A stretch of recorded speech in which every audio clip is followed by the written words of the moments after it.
So good morning student. तो ये हमारा अगला टॉपिक है dependence of rate on concentration. क्योंकि हम पिछली क्लास में हम देखे थे factor affecting on rate of A reaction, तो वो हम 4 टर्म देखे थे। कौन कौन सा? Nature of the reactant, concentration और कौन सा था? कैटलिस्ट। ऐसा देखे थे ना। इसके बारे में हम पहले एक देखेंगे कि कॉन्सेंट्रेशन कैसा रेट के ऊपर डिपेंड होता है बोल के। तो इसमें पहला कौन सा है बोले तो एक क्या है बोले तो रेट ला। तो इंपॉर्टेंट है, 1 मार्क्स में पूछ सकता है, ऑलरेडी पूछा भी है। तो रेट ला किसको बोलते हैं बोले तो जो भी हमारा रेट एक्सप्रेशन है ना, वो हम किस में टर्म्स में करते? कॉन्सेंट्रेशन टर्म्स में रिप्रेजेंट करते हैं, उसको हम क्या बोलते हैं? रेट ला बोलते हैं। समझ में आया? मतलब जो भी हमारा रेट ऑफ रिएक्शन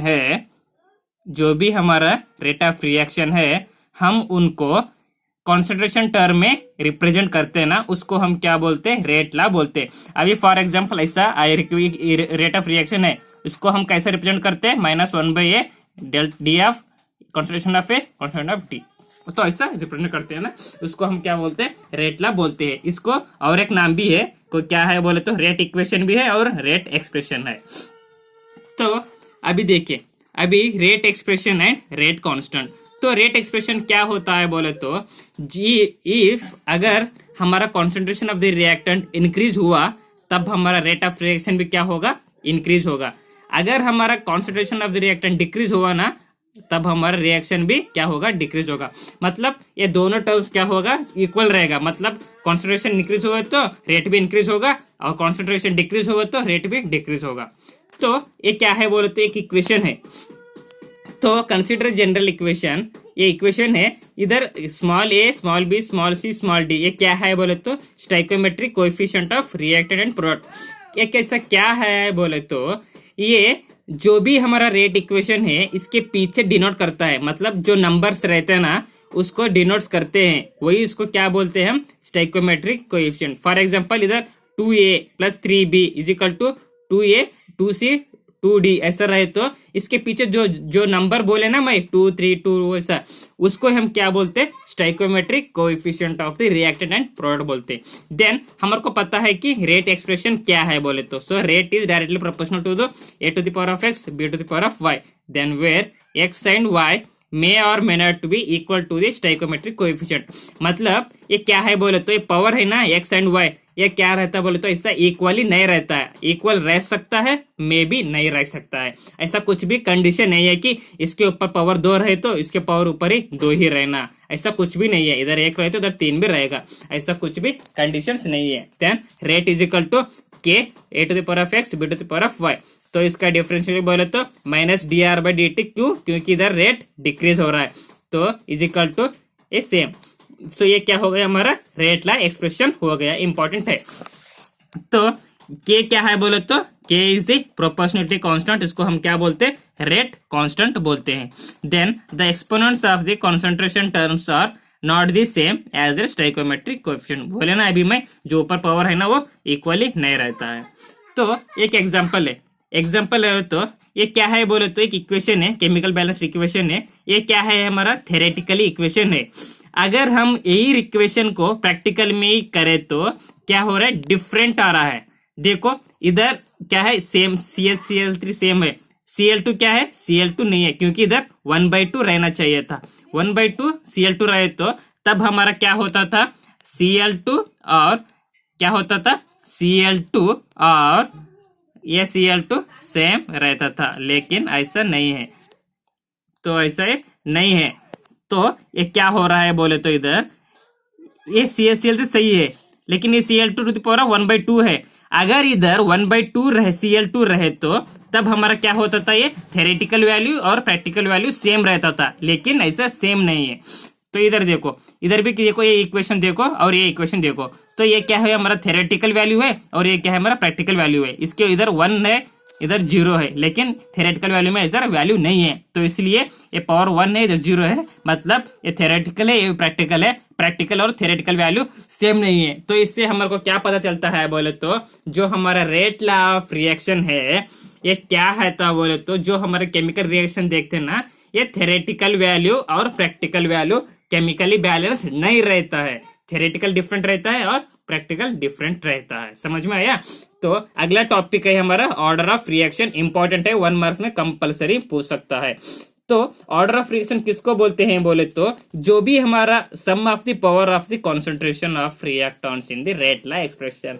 क्या है सर ऐसा बोले तो जो भी हमारा रेट लॉ इक्वेशन है ना, ये क्या है हमारा रेट लॉ इक्वेशन है, इसके ऊपर जो भी हमारा पावर्स है ना वो पावर को हम ऐड करना, बस पावर को ही ऐड करना है, रिएक्शन कुछ नहीं करना। जो पावर को है ना क्या करना, पावर को ऐड करना, उसको ही हम क्या बोलते हैं, ऑर्डर बोलते हैं। सो इधर पावर क्या है, एक्स और वाई है, तो एक्स प्लस वाई ये क्या हो गया हमारा ऑर्डर हो गया। समझ में आया? तो अभी एक देखो रेट इज इक्वल टू एक क्या है, ए के ऊपर 1 है और बी के ऊपर 2 है, तो ऑर्डर क्या आता है भाई 1 + 2 इज इक्वल टू क्या आता है 3। तो समझ में आया? इसको हम क्या कर रहे हैं, उसको पावर ही ऐड कर रहे हैं, तो 1 + 2 इज इक्वल टू 3। तो ऐसा ऑर्डर ऐसा कुछ भी नहीं है कि क्या भी रहे, ये क्या ऑर्डर कुछ भी रह सकता है, मतलब 0 भी रह सकता है, 1 भी रह सकता है, 2 भी रह सकता है, 3 भी रह सकता है, एंड इवन ए फ्रैक्शन में भी ऑर्डर रह सकता है। तो a zero order reaction means that the rate of reaction is independent of the concentration of reactant.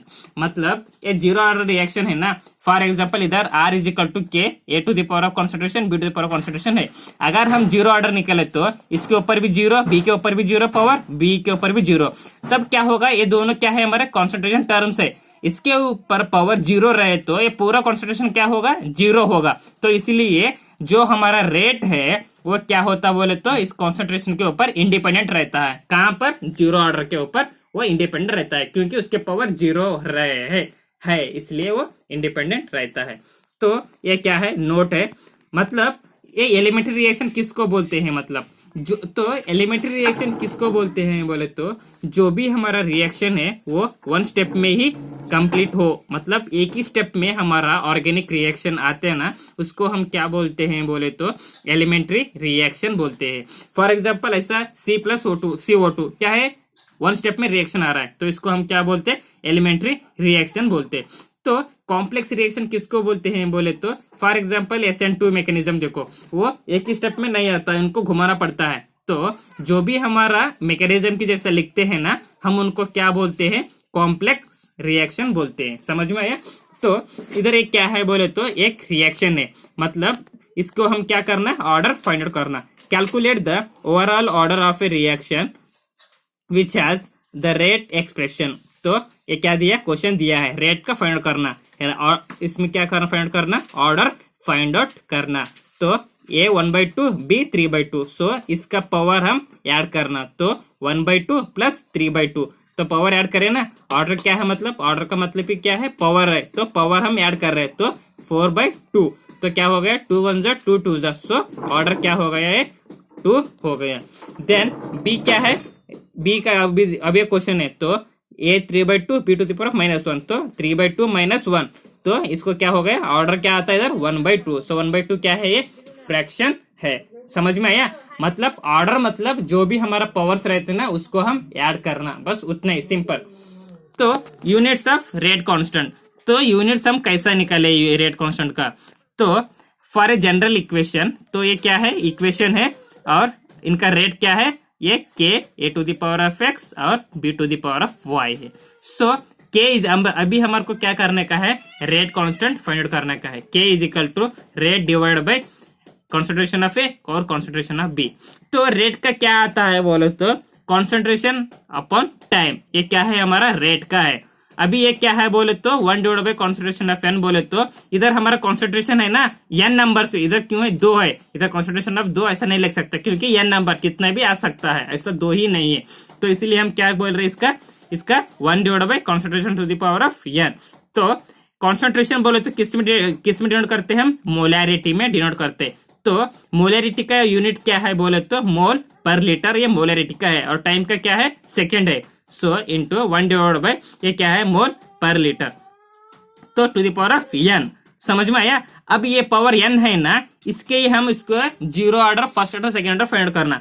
सो इसके पावर ऊपर हम n is equal to 0 put करें तो क्या होता, तो mole per litre divide by second into 1 divide by mole per litre to the power of 0, तो इसके ऊपर 0 है तो क्या होता है, इधर मोल पर लीटर पर सेकेंड आता। तो वही इसके n इजिकल टू 1 आए तो mole per litre divide by second into 1 mole per litre to the power of n, क्योंकि n इजिकल टू कितना है 1 है, तो ये दोनों कैंसिल होता है, तो कितना रहता है इधर पर सेकेंड ही रहता है। अगर हमारे को n इजिकल टू 2 पुट करे तो क्या होता है mole per litre divide by second into 1 divide by mole per litre to the power of 2, क्योंकि n इजिकल टू क्या है 2 है। तो इसको हम सॉल्व करें तो क्या होता है बोले तो ये पर मोल लीटर पर सेकेंड, तो ये क्या हो गया हमारा ये सेकेंड ऑर्डर हो गया, ये क्या हो गया जीरो ऑर्डर हो गया, ये क्या है हमारा फर्स्ट ऑर्डर हो गया, और ये क्या है हमारा सेकेंड ऑर्डर हो गया। तो रिएक्शन क्या है बोले तो जीरो ऑर्डर, अगर हमारे पास जीरो ऑर्डर रहे तो इनका यूनिट्स क्या है मोल पर लीटर पर सेकेंड, क्योंकि कैसा है बोलते अभी हम निकले थे। तो फर्स्ट ऑर्डर का क्या है, फर्स्ट ऑर्डर मतलब पर सेकेंड है, तो सेकेंड ऑर्डर का क्या है 2 बोले तो मोल पर मोल लीटर पर सेकेंड। तो ये यूनिट इंपॉर्टेंट है, सभी प्रॉब्लम में पूछ सकता है। अगर यूनिट तुम्हारे को याद नहीं रहे तो वो 1 मार्क्स कट करता है। बस सिंपल से याद रखना, फर्स्ट बोले तो पर सेकेंड है और जीरो ऑर्डर बोले तो सेम आता है, मतलब ये माइनस इधर आता है, बस उतना ही। ये और एक बार मैं ये यूनिट क्लास में बोलूंगा, लेकिन याद रखना। तो ये एक प्रॉब्लम दिया है, मतलब प्रॉब्लम में क्या दिया है यूनिट दिया है, इसका यूनिट में देख के हमारे को पहचाना कि ये कौन सा ऑर्डर है बोले तो identify the reaction order from each of the following rate constant.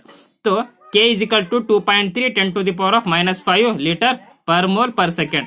तो ये लीटर पर मोल पर सेकेंड का यूनिट कौन सा है फटने याद रखना, क्योंकि लीटर मतलब सेकेंड ऑर्डर, तो ये सेकेंड ऑर्डर। और K is equal to 3 into 10 to the power of -4 per second, मतलब फर्स्ट ऑर्डर, पर सेकंड बोले तो सेकंड ऑर्डर, ऐसा याद रखना। इसलिए ये चैप्टर बहुत इंटरेस्टिंग है, अच्छे तरह से याद रखो, और कुछ भी डाउट रहे तो कमेंट में आपको मुझे बताओ।